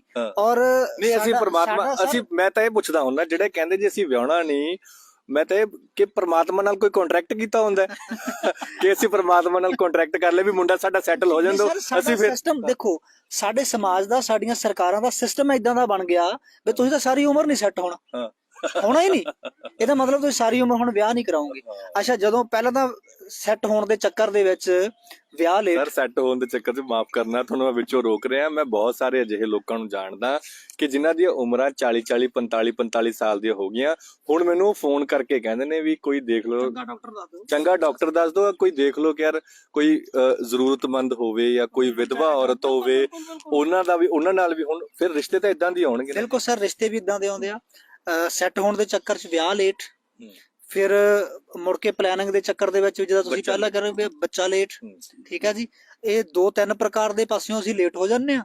ਮੁੜ ਕੇ ਸਾਡਾ ਸਰੀਰ ਆ ਜਿਹੜਾ, ਸਾਡੇ ਮੂਹਰੇ ਲੇਟ ਲਿਖ ਹੋ ਜਾਂਦਾ। ਸਰੀਰਕ ਤੰਦਰੁਸਤੀ ਸਾਡੀ ਏਦਾਂ ਦੀ ਨਹੀਂ ਰਹਿੰਦੀ ਹੈ ਨਾ, ਬਈ ਅਸੀਂ ਜਿਹੜਾ ਹੈਗਾ ਆ ਉਹ ਬੱਚਾ ਪੈਦਾ ਕਰਨ ਦੇ ਕਈ ਵਾਰੀ ਕਾਬਲ ਨਹੀਂ ਰਹਿੰਦੇ। ਕੁਝ ਖੁਰਾਕਾਂ ਇਦਾਂ ਦੀਆਂ ਹੋ ਗਈਆਂ, ਅਸੀਂ ਜੰਕ ਫੂਡ ਵਾਲੇ। ਅੱਛਾ, ਜੇ ਉਹ ਕਹਿੰਦੇ ਹੈਗੇ ਆ ਮੁੰਡਾ ਕੁੜੀ ਜਿਹਨਾਂ ਦਾ ਵਿਆਹ ਹੋ ਜਾਂਦਾ ਨਵਾਂ, ਅਸੀਂ ਅਜੇ ਇੰਜੋਏ ਕਰਨਾ। ਅੱਛਾ, ਇੰਜੋਏ ਕੀ ਕਰਨਾ ਉਹਨਾਂ ਨੇ? ਇਹੀ ਹੋ ਗਿਆ ਜੀ, ਮੈਂ ਫਲਾਣੇ ਥਾਂ ਤੇ ਘੁੰਮਣ ਚਲ ਗਿਆ, ਉੱਥੇ ਰੈਸਟੋਰੈਂਟ 'ਚ ਖਾਦਾ, ਉੱਥੇ ਚਲੇ ਗਿਆ, ਉੱਥੇ ਰੈਸਟੋਰੈਂਟਾਂ 'ਚ ਖਾਣਾ, ਇਹੀ ਇੰਜੋਏ ਰਹਿ ਗਿਆ ਲਾਈਫ ਦਾ। ਖਾਣਾ ਕੀ ਆਪਾਂ? ਪੀਜ਼ੇ, ਬਰਗਰ। ਖੁਰਾਕ ਆਪਾਂ ਫਿਰ ਮਤਲਬ ਇੰਜੋਏ ਕਰਨ ਦੇ ਚੱਕਰ 'ਚ ਖੁਰਾਕ ਉਹ ਲੈਣੀ ਆ ਜਿਹੜੀ ਖੁਰਾਕ ਸਾਨੂੰ ਸਰੀਰਕ ਤੌਰ ਤੇ ਕਮਜ਼ੋਰ ਕਰਦੀ ਆ, ਜਿਹਨੇ ਮਰਦ ਨੂੰ ਵੀ ਔਰ ਔਰਤ ਨੂੰ ਵੀ ਉਹ ਬਿਮਾਰੀਆਂ ਜਾਂ ਉਹ ਸਮੱਸਿਆਵਾਂ ਪੈਦਾ ਕਰਨੀਆਂ ਜਿਹੜੀਆਂ ਸਾਨੂੰ ਕੁਦਰਤੀ ਰੂਪ 'ਚ ਬੱਚਾ ਪੈਦਾ ਕਰਨ ਦੇ ਸਮਰੱਥ ਨਹੀਂ ਰਹਿਣ ਦਿੰਦੀਆਂ। ਅਸੀਂ ਅਸਲ ਦੇ ਵਿੱਚ ਇਦਾਂ ਨਹੀਂ ਕਹਿੰਦੇ ਆਪਾਂ ਇੰਜੋਏ ਨਹੀਂ ਕਰ ਰਹੇ ਹੁੰਦੇ, ਅਸੀਂ ਆਪਣੀ ਲਾਈਫ ਨੂੰ ਬਰਬਾਦ ਕਰਨ ਵਾਲੇ ਪਾਸੇ ਨੂੰ ਇੱਕ ਕਦਮ ਚੁੱਕ ਲੈਂਦੇ। ਮੈਂ ਤਾਂ ਇਹ ਵੀ ਮੰਨਦਾ ਜੀ ਕਿ ਜਿਹੜਾ ਗਰਭਵਤੀ ਨੂੰ ਔਰਤ ਨੂੰ ਅਹਿਸਾਸ ਹੁੰਦਾ ਹੈ ਇੰਜੋਏ ਦਾ, ਮੈਨੂੰ ਲੱਗਦਾ ਕਿ ਅਸਲ ਇੰਜੋਏ ਤਾਂ ਉਹ ਹੈ ਜਦੋਂ ਪਰਮਾਤਮਾ ਤੁਹਾਨੂੰ ਆਪਣੀ ਪ੍ਰਕਿਰਤੀ ਦਾ, ਆਪਣੀ ਪ੍ਰਵਿਰਤੀ ਦਾ, ਆਪਣੀ ਕੁਦਰਤ ਦਾ ਬੰਦੇ ਨੂੰ ਵੀ ਔਰ ਔਰਤ ਨੂੰ ਜਦੋਂ ਉਸ ਦਾ ਹਿੱਸਾ ਬਣਾਉਂਦਾ। ਮੈਨੂੰ ਲੱਗਦਾ ਕਿ ਉਸ ਤੋਂ ਵੱਡਾ ਇੰਜੋਏ ਤਾਂ ਕੋਈ ਹੋ ਹੀ ਨਹੀਂ ਸਕਦਾ। ਡਾਕਟਰ ਸਾਹਿਬ, ਇੰਜੋਏ ਤਾਂ ਐਕਚੁਅਲੀ ਕਹਿੰਦੇ ਔਰਤ ਉਦੋਂ ਸੰਪੂਰਨ ਹੁੰਦੀ ਹੈ ਜਦੋਂ ਮਾਂ ਬਣਦੀ ਹੈ। ਅਸਲ 'ਚ ਤਾਂ ਇਹ ਇੱਕ ਪ੍ਰੋਸੈਸ ਹੈਗਾ। ਪਰ ਸਾਡੇ ਵਾਲੇ ਨਾ ਜਿਹੜੇ ਹੈਗੇ ਲੋਕ ਆ ਆਮ ਸਧਾਰਨ ਜਿਹੜੇ ਹੈਗੇ ਇਹ ਟੀਵੀ ਨੂੰ ਫੋਲੋ ਕਰਦੇ ਆ ਜੀ, ਜੋ ਟੀਵੀ ਤੇ ਹੁੰਦਾ ਉਹ ਅਸੀਂ ਘਰਾਂ 'ਚ ਲਾਗੂ ਕਰਨਾ ਉਹ ਸ਼ੁਰੂ ਕਰ ਦਿੰਦੇ ਹਾਂ। ਮਾਫ ਕਰਨਾ, ਸਾਡੀਆਂ ਦਿੱਕਤਾਂ ਇਹ ਨੇ ਕਿ ਨਾ ਅਸੀਂ ਨਾ ਉਹ ਹੀਰੋਇਨਾਂ ਦੇਖੀ ਜਾਂਦੇ ਆ ਹਾਂ ਜਿਨ੍ਹਾਂ ਨੂੰ ਕਰੋੜ ਰੁਪਇਆ ਟ੍ਰੇਨਰ ਨੇ ਦਿੱਤਾ ਹੁੰਦਾ ਕਿ ਤੁਹਾਨੂੰ ਠੀਕ ਕਿਵੇਂ ਰਹਿਣਾ, ਆਪਣੇ ਆਪ ਨੂੰ ਠੀਕ ਕਿਵੇਂ ਰੱਖਣਾ, ਉਹਨਾਂ ਦੀ ਰੀਸ ਕਰਦੇ ਆ ਅਸੀਂ। ਉਹਨਾਂ ਪਰਸਨਲੀ ਨਿਕਲ ਕੇ ਦੇਖੋ, ਚਲੋ ਛੱਡੋ, ਮੈਂ ਚੈਨਲ ਤੇ ਰਹਿਣਾ ਹਨਾ, ਸਾਡਾ ਚਿਹਰਾ ਚੈਨਲ ਤੇ ਤੁਸੀਂ ਦੇਖੋਗੇ ਕਿ ਜੰਗ ਲੱਗਣਾ ਮੈਂ 23-24 ਸਾਲ ਦਾ ਲੱਗਦਾ, ਉੱਥੇ ਮੇਕਅਪ ਕਿੰਨਾ ਕੁ ਥੱਪਿਆ ਹੁੰਦਾ। ਅਸੀਂ ਉਹ ਇੱਕ ਦਿਖਾਵਾ ਕਰ ਰਹੇ ਹਾਂ, ਦਿਖਾਵੇ ਦੇ ਵਿੱਚ ਕਿਤੇ ਨਾ ਕਿਤੇ ਲੱਗਦਾ ਅਸੀਂ ਉਹ ਆਪਣੀ ਜਿਹੜੀ ਕੁਦਰਤੀ ਪ੍ਰੋਸੈਸ ਹੈ ਉਹ ਚੋਂ ਬਾਹਰ ਹੋ ਗਏ। ਠੀਕ ਹੈ ਸਰ, ਖੁਰਾਕਾਂ ਦੇਖੋ, ਅਸੀਂ ਆਮ ਪਰਿਵਾਰਾਂ ਦੇ ਵਿੱਚ ਜਿਹੜੇ ਲੋਕ ਬੈਠੇ ਆ ਉਹ ਉਹਨਾਂ ਹੀਰੋਇਨ ਵਰਗੀਆਂ ਖੁਰਾਕਾਂ ਵੀ ਨਾ ਖਾ ਸਕਦੇ।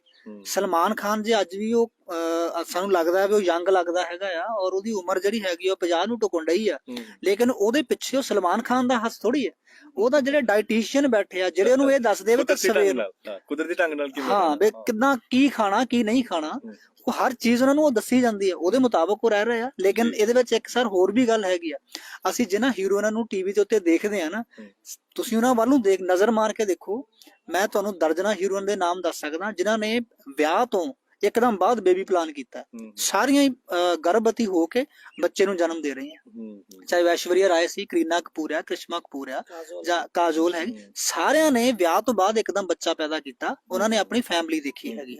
ਸੋ ਮੁੜ ਕੇ ਗੱਲ ਇੱਥੇ ਆ ਜਾਂਦੀ ਹੈ, ਜਿਨ੍ਹਾਂ ਨੂੰ ਅਸੀਂ ਆਈਡਲ ਮੰਨਦੇ ਹੈਗੇ ਆ ਉਹ ਤਾਂ ਵਿਆਹ ਤੋਂ ਬਾਅਦ ਦੇ ਵਿੱਚ ਕੋਈ ਬੱਚੇ ਪਲੈਨਿੰਗ ਦੇ ਵਿੱਚ ਦੇਰੀ ਨਹੀਂ ਕਰਦੇ। ਸੋ ਅਸੀਂ ਪਤਾ ਨਹੀਂ ਕਿਹੜੀ ਪੱਗ ਨੂੰ ਪਿਓ ਆ, ਸਿੱਧੀ ਗੱਲ ਹੈ। ਜੇ ਆਪਾਂ ਦੇਸੀ ਝਟਕੇ ਵਾਲੀ ਗੱਲ ਕਰੀਏ ਤੇ ਗੱਲ ਫਿਰ ਉੱਥੇ ਆ ਜਾਂਦੀ ਆ, ਜਦੋਂ ਤੁਹਾਡਾ ਵਿਆਹ ਹੋ ਜਾਂਦਾ ਇੱਕਦਮ ਬੇਬੀ ਪਲਾਨ ਕਰੋ, ਪਰਿਵਾਰ ਦੇ ਪਹਿਲੇ ਬੱਚੇ 'ਚ ਦੇਰੀ ਨਹੀਂ ਹੋਣੀ ਚਾਹੀਦੀ, ਤੁਹਾਡਾ ਕਹਿਣ ਦਾ ਭਾਵ ਉਹੀ ਹੈ, ਪਹਿਲੇ ਬੱਚੇ 'ਚ ਦੇਰੀ ਨਹੀਂ ਹੋਣੀ ਚਾਹੀਦੀ। ਹਾਂ ਦੂਜੇ ਚ ਫਿਰ ਹੁੰਦੀ ਨਹੀਂ, ਕਿਉਂਕਿ ਨੈਚੁਰਲੀ ਕੁਦਰਤ ਦਾ ਤੁਸੀਂ ਕੁਦਰਤ ਨਾਲ ਜੁੜ ਗਏ ਨਾ। ਪਹਿਲਾ ਬੱਚਾ ਆ ਗਿਆ, ਮਾਂ-ਬਾਪ ਨੂੰ ਖੁਸ਼ੀ ਹੁੰਦੀ ਕਿ ਮੇਰਾ ਹੁਣ ਮੰਨ ਲਓ ਜੇ ਬੇਟੀ ਆ ਗਈ ਬੇਟਾ ਆ ਜਾਵੇ, ਜੇ ਬੇਟਾ ਆ ਗਿਆ ਤਾਂ ਬੇਟੀ ਆ ਜਾਵੇ, ਕਿ ਜੋੜੀ ਬਣ ਜਾਵੇ, ਇਹ ਚੀਜ਼ ਹੁੰਦੀ ਆ। ਕਿਉਂਕਿ ਸਭ ਤੋਂ ਵੱਡੀ ਉਸ ਬੱਚੇ ਦਾ ਮੋਹ ਆਣ ਲੱਗ ਪੈਂਦਾ, ਔਰ ਸਭ ਤੋਂ ਦੇਖੋ ਜਦੋਂ ਤੁਹਾਨੂੰ ਕਿਸੇ ਚੀਜ਼ ਦਾ ਸਾਡੇ ਦਾਦਿਆਂ ਦਾ ਵੀ ਬੜਾ ਰੋਲ ਰਿਹਾ ਜੀ, ਨਹੀਂ ਹੁਣ ਜਵਾਕ ਕੱਲਾ ਤੁਰਿਆ ਫਿਰਦਾ ਇਸ ਤਰ੍ਹਾਂ ਦਾਦੇ ਦੇਖੋ, ਦਾਦੇ ਜਿਹੜਾ ਪੋਤੇ ਦੀ ਪਹਿਲੀ ਯਾਰੀ ਹੁੰਦੀ ਦਾਦੇ ਨਾਲ, ਔਰ ਦਾਦੇ ਦੀ ਲਾਸਟ ਯਾਰੀ ਹੁੰਦੀ ਆ ਪੋਤੇ ਨਾਲ। ਸੋ ਮੋਹ ਕਿਤੇ ਨਾ ਕਿਤੇ ਇਹੋ ਜਿਹਾ ਹੁੰਦਾ, ਤੁਸੀਂ ਸਾਰੇ ਦਿਨ ਦੀ ਥਕਾਵਟ ਹੁੰਦੀ ਤੁਹਾਡੀ ਨਾ, ਜਿੰਨਾ ਮਰਜ਼ੀ ਇੱਥੋਂ ਤੁਸੀਂ ਸਟ੍ਰੈਸ ਚੋਂ ਕੰਮ ਚੋਂ ਨਿਕਲ ਕੇ ਗਏ ਆ, ਜਦੋਂ ਤੁਸੀਂ ਬੱਚਿਆਂ 'ਚ ਜਾਂਦੇ ਆ ਉਹ ਖਤਮ ਹੋ ਜਾਂਦੀ, ਇੱਕਦਮ ਖਤਮ ਹੁੰਦੀ ਹੈ। ਤੁਸੀਂ ਸਾਰਾ ਦਿਨ ਤੁਸੀਂ ਕਰਦੇ ਹੋ ਨਾ, ਤੁਸੀਂ ਅੱਜ ਆਪਾਂ ਕੁਛ ਨਹੀਂ ਵੈਸੇ ਨਾਰਮਲ ਬੈਠੀ ਗੱਲਾਂ ਕਰਦੇ ਆ, ਤੁਸੀਂ ਪਰਿਵਾਰ 'ਚ ਜਾ ਕੇ ਬੈਠੋਗੇ ਤੁਹਾਨੂੰ ਸਾਰਾ ਕੁਝ ਭੁੱਲ ਜਾਂਦਾ। ਜਿਸ ਪਰਿਵਾਰ 'ਚ ਬੱਚਾ ਹੀ ਨਹੀਂ, ਪਲਾਨਿੰਗ ਕਰਕੇ ਰੱਖ ਕੇ ਬੈਠ ਗਏ ਆ, ਬੱਚਾ ਹੀ ਨਹੀਂ ਹੈਗਾ, ਸ਼ਾਮ ਨੂੰ ਦੋਨੇ ਜਾਣੇ ਸਿਰ ਐ ਫੜ ਕੇ ਉੱਧਰ ਕੋਈ ਬੈਠਾ ਹੁੰਦਾ, ਕੋਈ ਉੱਧਰ ਫੜ ਕੇ ਬੈਠਾ। ਬੇਸਿਕਲੀ ਭਾਜੀ ਅਸੀਂ ਨਾ ਉਹਨਾਂ ਚੀਜ਼ਾਂ ਨੂੰ ਚੈਲੰਜ ਕਰਨ ਦੇ ਉੱਤੇ ਲੱਗੇ ਆ ਕਿ ਜਿਨ੍ਹਾਂ ਨੂੰ ਆਲਰੇਡੀ ਪਲਾਨ ਕੀਤਾ, ਇਸ ਤੋਂ ਵੱਡਾ ਹੋਰ ਪਲਾਨ ਕੀਤਾ ਹੈ। ਇਸ ਤੋਂ ਮੈਂ ਉਹੀ ਤਾਂ ਗੱਲ ਕਰ ਰਿਹਾ ਕਿ ਇਸ ਤੋਂ ਵੱਡਾ ਹੋਰ ਕੀ ਪਲਾਨਿੰਗ ਹੋਵੇ ਕਿ ਮਾਂ ਨੇ ਬੱਚੇ ਨੂੰ ਜਨਮ ਦਿੱਤਾ ਤੇ ਉਹਦੀ ਖੁਰਾਕ ਉਹਦੀ ਛਾਤੀਆਂ 'ਚ ਆ ਗਈ, ਦੱਸੋ ਇਸ ਤੋਂ ਵੱਡੀ ਕੋਈ ਪਲਾਨਿੰਗ ਹੋ ਸਕਦੀ ਹੈ? ਕੁਦਰਤ ਨੂੰ ਨਾ, ਕੁਦਰਤ ਦੀ ਛੇੜਖਾਨੀ ਜਦੋਂ ਵੀ ਹੋਈ ਆ ਅਸੀਂ ਪ੍ਰੋਬਲਮ ਦਾ ਸਾਹਮਣਾ ਕੀਤਾ, ਜਦੋਂ ਵੀ ਕੁਦਰਤ ਦੀ ਇਹ ਅਸੀਂ ਛੇੜਖਾਨੀ ਕੋਸ਼ਿਸ਼, ਚਾਹੇ ਉਹ ਬੱਚੇ ਦੇ ਮਸਲੇ 'ਚ ਹੋਵੇ, ਚਾਹੇ ਉਹ ਕੁਦਰਤ ਨੇ ਦਰਖਤਾਂ ਦੇ ਮਸਲੇ 'ਚ ਕੀਤੀ ਹੈ, ਚਾਹੇ ਉਹ ਪਰਾਲੀ ਜਾਲਣ ਦੇ ਮਸਲੇ 'ਚ, ਚਾਹੇ ਕਿਸੇ ਮਸਲੇ 'ਚ ਵੀ ਕੀਤੀ ਹੈ। ਹੁਣ ਬਹੁਤ ਸਾਰੀਆਂ ਬਿਮਾਰੀਆਂ ਦਾ ਸਾਹਮਣਾ ਕਰ ਰਹੇ ਆ, ਉਹ ਵੀ ਕੁਦਰਤ ਨਾਲ ਖਿਲਵਾੜ ਹੈ।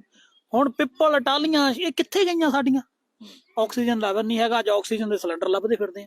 ਸੋ ਸਾਡਾ ਤਾਂ ਬਣਦਾ ਨਾ ਕੁਦਰਤ ਦਾ ਪ੍ਰੋਸੈਸ ਹੈ, ਇੱਕ ਦਰਖਤ ਲਾਈਏ ਅਸੀਂ ਨਹੀਂ ਲਾ ਰਹੇ। ਸਾਡੀ ਦਿੱਕਤ ਐ ਨੇ ਕਿ ਅਸੀਂ ਬਾਹਰੋਂ ਮੁਫਤ ਵਾਲਾ ਆਕਸੀਜਨ ਨਹੀਂ ਲੈਂਦੇ, ਫਿਰ ਹਸਪਤਾਲ ਪਹੁੰਚ ਕੇ ਉਹਦੀ ਪੇਮੈਂਟ ਦੇ ਦਿੰਦੇ ਆ। ਸੋ ਡਾਕਟਰ ਸਾਹਿਬ, ਸ਼ਾਮ ਜੀ, ਸਾਨੂੰ ਇਹ ਸਮਝਾਓ ਜਾਂਦੇ ਜਾਂਦੇ ਆਪਣੇ ਤਜਰਬੇ ਦੇ ਵਿੱਚੋਂ, ਜਿਹੜੇ ਮੁੰਡੇ ਕੁੜੀਆਂ ਇਸ ਵਾਲੇ ਪਾਸੇ ਨੂੰ ਸੋਚ ਰਹੇ ਨੇ ਜਾਂ ਪਏ ਹੋਏ ਨੇ, ਉਹਨਾਂ ਨੂੰ ਆਪਣੇ ਵੱਲੋਂ ਆਪਣੀ ਪ੍ਰੈਕਟਿਸ ਦੇ ਵਿੱਚੋਂ ਤੁਸੀਂ ਕੀ ਸੁਨੇਹਾ ਦਿਵਾਓਗੇ?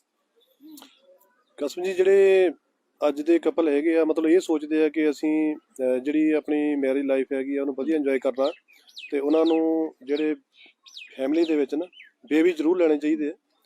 ਇੱਕ ਨਹੀਂ, ਦੋ ਨਹੀਂ, ਮਤਲਬ ਇੱਕ ਤਾਂ ਬਿਲਕੁਲ ਘੱਟ ਆ, ਦੋ ਜ਼ਰੂਰ ਚਾਹੀਦੇ ਆ, ਕਿਉਂਕਿ ਦੋ ਬੱਚੇ ਕਹਿੰਦੇ ਨੇ ਵੀ ਛੋਟਾ ਪਰਿਵਾਰ ਸੁਖੀ ਵੀ ਆ ਤੇ ਪਰਿਵਾਰ ਵੀ ਛੋਟਾ, ਪਰ ਦੋ ਜ਼ਰੂਰ ਚਾਹੀਦੇ ਵੱਡਾ ਹੋ ਜਾਂਦਾ। ਇੱਕ ਮੰਨ ਕੇ ਚੱਲਦੇ, ਇੱਕ ਬੇਟਾ ਇੱਕ ਬੇਟੀ ਆ, ਬੇਟੀ ਦੇ ਵਿਆਹ ਕੇ ਆਪਣੇ ਘਰੇ ਚੱਲ ਗਈ, ਬੇਟਾ ਇੱਕ ਰਹਿ ਗਿਆ, ਉਹ ਬੇਟਾ ਨਿਕਲ ਗਿਆ ਕੁੱਤੇ ਦਾ ਹੱਡ। ਉਹ ਮਾਂ ਬਾਪ ਦਾ ਮੰਜਾ ਗੂੰਜੇ ਹੋਵੇ, ਆ ਬੇਟਾ ਜੇ ਦੋ ਹੋਣਗੇ ਦੂਜੇ ਕੋਲ ਤਾਂ ਚੱਲ ਤੂੰ ਛੱਡ, ਤੇ ਕੋ ਨਹੀਂ ਜਾਂਦੀ, ਮੈਂ ਦੋ ਕੋ ਰੋਟੀ। ਦੇਸੀ ਗੱਲ ਹੈ ਜਿੰਨਾ ਦੀ ਗੱਲ ਇਹ ਆ, ਜਿਹੜੀ ਹੁਣ ਬੱਚੇ ਤੋਂ ਦੀ ਗੱਲ ਕਰਦੇ ਆ, ਉਹਦੇ ਚ ਆਪਾਂ ਲੜਕੀ ਜਾਂ ਲੜਕਾ, ਉਹਦੇ ਚ ਮੈਂ ਨਹੀਂ ਸਮਝਦਾ ਕੋਈ ਇਦਾਂ ਦੀ ਗੱਲ ਹੈਗੀ ਆ। ਪਰ ਇਹ ਆ ਵੀ ਲੜਕੀ ਵੀ ਸਾਡਾ ਉਹ ਮੁੰਡਿਆਂ ਦੇ ਵੀ ਨਾਲੋਂ ਜ਼ਿਆਦਾ ਕਰਦੀਆਂ ਹੈਗੀਆਂ, ਪਰ ਜੇ ਆਪਾਂ ਅਟੈਚਮੈਂਟ ਜ਼ਿਆਦਾ ਹੁੰਦੀ ਹੈ, ਕਿਉਂਕਿ ਲੜਕੀ ਦੀ ਪੇਰੈਂਟਸ ਨਾਲ ਜ਼ਿਆਦਾ ਅਟੈਚਮੈਂਟ ਹੁੰਦੀ, ਪਰ ਲੜਕੇ ਕੋਲ ਬੈਠੇ ਵੀ ਕਈ ਵਾਰ ਉੱਠਦੇ ਨਹੀਂ। ਹਨਾ। ਪਰ ਇਹ ਵੀ ਲੜਕੇ ਨੂੰ ਮਾੜਾ ਨਹੀਂ ਕਹਿੰਦੇ ਵੀ ਲੜਕੇ ਮਾੜੇ ਹੁੰਦੇ ਆ, ਪਰ ਉਹਨਾਂ ਦੀ ਇਹ ਹੁੰਦਾ ਵੀ ਚਲੋ ਸਾਡੇ ਕੋਲੇ ਹੀ ਆ। ਕੁੜੀਆਂ ਨੂੰ ਇਹ ਹੁੰਦਾ ਵੀ ਚੱਲ ਕੇ ਜਾਣਾ, ਮੰਮੀ ਡੈਡੀ ਨੂੰ ਮਿਲ ਕੇ ਆਉਣਾ, ਇਸ ਕਰਕੇ ਉਹ ਬਰਾਬਰ ਦੇ ਹੈਗੇ ਜੀ।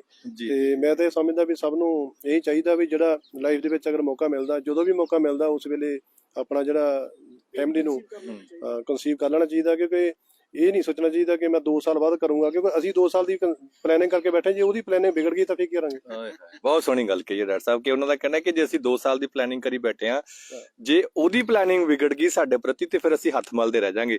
ਡਾਕਟਰ ਸਾਹਿਬ ਜਾਂਦੇ ਜਾਂਦੇ ਤੁਸੀਂ ਕੀ ਕਹੋਗੇ? ਬਸ ਇਹੀ ਹੈ ਸਰ, ਆਪਣਾ ਦੇਖੋ ਸਾਰਿਆਂ ਨੂੰ ਹੁਣ ਅੱਜ ਕੱਲ ਸਾਰੇ ਪੜ੍ਹੇ ਲਿਖੇ ਵੀ ਆ, ਤਕਰੀਬਨ ਸੋਸ਼ਲ ਮੀਡੀਆ ਤੇ ਵੀ ਐਕਟਿਵ ਆ, ਔਰ ਸਾਰੇ ਕੋਈ ਵੀ ਗੱਲ ਹੁੰਦੀ ਆ ਇੱਕਦਮ ਇੰਟਰਨੈਟ ਤੇ ਸਰਚ ਮਾਰ ਲੈਂਦੇ ਆ, ਹਨਾ, ਵੀ ਦੇਖੇ ਯਾਰ ਇਹਦੇ ਬਾਰੇ ਕੀ ਆ। ਹਾਂ, ਉਹ ਇਸ ਲਈ ਇਹ ਚੀਜ਼ਾਂ ਬਾਰੇ ਵੀ ਆਪਾਂ ਨੂੰ ਸਾਰਿਆਂ ਨੂੰ ਸੁਚੇਤ ਰਹਿ ਕੇ ਇਹਨਾਂ ਬਾਰੇ ਜਾਣਕਾਰੀ ਲੈਣੀ ਚਾਹੀਦੀ ਆ, ਕਿਉਂਕਿ ਇਹੀ ਚੀਜ਼ਾਂ ਜਦੋਂ ਆਪਾਂ ਇਹ ਪ੍ਰੋਸੈਸ ਨੂੰ ਡਿਲੇ ਕਰਦੇ ਆ ਜਾਂ ਉਹਨਾਂ ਛੇੜਖਾਨੀ ਕਰਦੇ ਆ, ਉਹਦੇ ਕਰਕੇ ਹੀ ਅੱਜ ਆਪਣੇ ਬ੍ਰੈਸਟ ਕੈਂਸਰ ਹੋ ਗਏ ਜਾਂ ਯੂਟਰਸ ਦੇ ਰਸੋਲੀਆਂ ਹੋ ਗਈਆਂ, ਕੈਂਸਰ ਉਹ ਬਣ ਜਾਂਦਾ ਅੱਗੇ ਜਾ ਕੇ।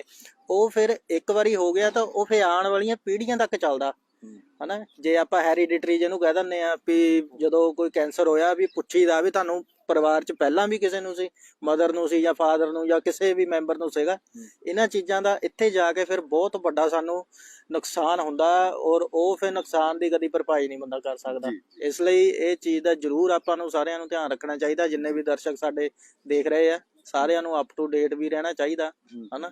ਬਸ ਇਹੀ ਜੀ, ਬਹੁਤ ਬਹੁਤ ਸ਼ੁਕਰੀਆ ਸਾਰੇ ਡਾਕਟਰ ਸਾਹਿਬਾਨ ਦਾ, ਬਹੁਤ ਬਹੁਤ ਸ਼ੁਕਰੀਆ।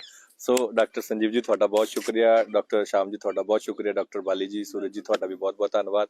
ਸੇ ਇਹਨਾਂ ਡਾਕਟਰਾਂ ਦੀਆਂ ਗੱਲਾਂ ਬਾਤਾਂ ਤੁਹਾਨੂੰ ਕਿਵੇਂ ਲੱਗੀਆਂ, ਇਸ ਬਾਬਤ ਤੁਸੀਂ ਆਪਣੀ ਰਾਏ ਵੀ ਸਾਨੂੰ ਜ਼ਰੂਰ ਦਿਓ। ਫਿਰ ਵੀ ਤੁਸੀਂ ਕਿਸੇ ਵੀ ਡਾਕਟਰ ਜੋ ਸਾਡੇ ਨਾਲ ਇੱਥੇ ਬੈਠੇ ਨੇ, ਅਗਰ ਉਹਨਾਂ ਨਾਲ ਕੰਸਰਨ ਕਰਨਾ ਹੋਵੇ ਤਾਂ ਅਸੀਂ ਇਸ ਵੇਲੇ ਬੰਗਾ ਦੇ ਵਿੱਚ ਬੈਠੇ ਹਾਂ, ਗੜਸ਼ੰਕਰ ਰੋਡ ਦੇ ਉੱਤੇ ਨੇਵਲ ਅੰਮ੍ਰਿਤ ਹੈਗੀ ਹੈ, ਜਿਸ ਦੇ ਜ਼ਰੀਏ ਇੱਥੇ ਟ੍ਰੀਟਮੈਂਟ ਹੈਗਾ ਉਹ ਕੀਤਾ ਜਾਂਦਾ। ਫਿਲਹਾਲ ਮੈਨੂੰ ਇਹ ਗੱਲਬਾਤ ਇੱਥੇ ਹੀ, ਮੈਨੂੰ ਇਹ ਡਿਸਕਸ਼ਨ ਇੱਥੇ ਹੀ ਖਤਮ ਕਰਨ ਦੀ ਦਿਓ ਆਗਿਆ। ਧੰਨਵਾਦ।